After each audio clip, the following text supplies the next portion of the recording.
Мыйзамсыз ишкердик мамлекеттин экономикасына доо кетирет. Улуттук статистика комитетинин маалыматы боюнча, бүгүнкү күндө өлкөнүн көмүскө экономикасынын көлөмү ички дүң продукцияга карата 23-25% түзөт. Ал эми бул тармактагы айрым серепчилердин изилдөөсүнө караганда көрсөткүч 35-45%ке жетет. Көйгөйдү чечүү максатында мамлекеттик салык кызматы 2019 жылдан тарта санариптештирүү ишин колго алган. Анын бири электрондук эсеп фактура. Основными из них являются это электронные счета фактуры, которыми уже пользуются порядка 14 тысяч налогоплательщиков. Азыркы тапта 14 миңдей ишкер электрондук эсеп фактурасын колдонот. Анын арты менен соода жүгүртүү 800 миллиард сомго жеткен. Өлкөдөгү бардык май куюучу жайларда автоматташтырылган башкаруу тутуму орнотулган. Ал маалыматтар онлайн түрдө салык кызматына түшүп турат. Ошондой эле программалык кассаларды ишке киргизгенбиз. Мында 12-13 миң сомдон кем эмес аппараттарды сатып алып убара болушпайт. Анткени айрым мобилдик операторлор атайын тиркемелерди иштеп чыгышкан. Аны бекер жүктөп алууга болот. Бул аракеттер ишкерликке жеңилдик түзүп берүүдө. Электрондоштуруу товарлардын чек арадан мыйзамдуу ташып өтүшүндө камсыз кылууда. Автоматташтырылган система жыйынтыктоочу пост деп аталат. Мында мамлекеттик 10 орган бир тутумда иштейт. Башкача айтканда, товар көзөмөлдөн өткөрүү пунктунан киргенде эле ар бир ведомство өзүнө таандык ыкма менен текшерүүлөрдү жүргүзөт. Жыйынтыгында жыл башынан бери товарларды ташып келүү 130%га жогорулаган.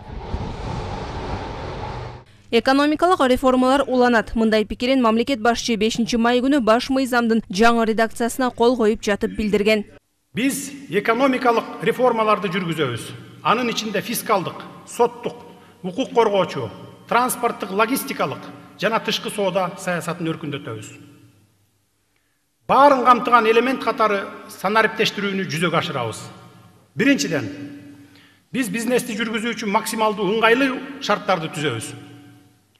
Баарынан мурда себепсиз текшерүүдөн, кийлигишүүдөн, рейдерликтен жана кол салуулардан коргоону камсыздайбыз. Президент ошондой эле бюрократиялык тоскоолдуктар жоюлуп, лицензиялык уруксат берүүчү документтерди алуунун мөөнөтү кыскартыларын белгилеген. Ага ылайык капиталдын эркин жүгүртүлүшү камсыздалат. Серепчилер мындай реформалар өз убагында жүргүзүлүп жатканын белгилешет. Надеюсь, они принесут очень положительный эффект, потому что мамлекет башчы айткан реформалар оң натыйжасын берет деп ойлойм. Анын үстүнө алар ЯЭП мамлекеттеринин экономикалык интеграцияны 2025 жылга чейин өнүктүрүү боюнча бекиткен стратегиясына туура келет. Ал арада экономиканы алсыраткан пандемияны дагы унутпаш керек. Коронавирустун кесепетинен аксаган бизнес чөйрөсүн колдоо үчүн мамлекеттик жеке өнөктөштүк диалог жаңы деңгээлге чыгарылат. Ал үчүн быйылкы жылдын 1 октябрына чейин жаңы салык кодекси, ошондой эле социалдык төлөмдөрдүн тарифтерин төмөндөтүү боюнча жаңы мыйзам каралат.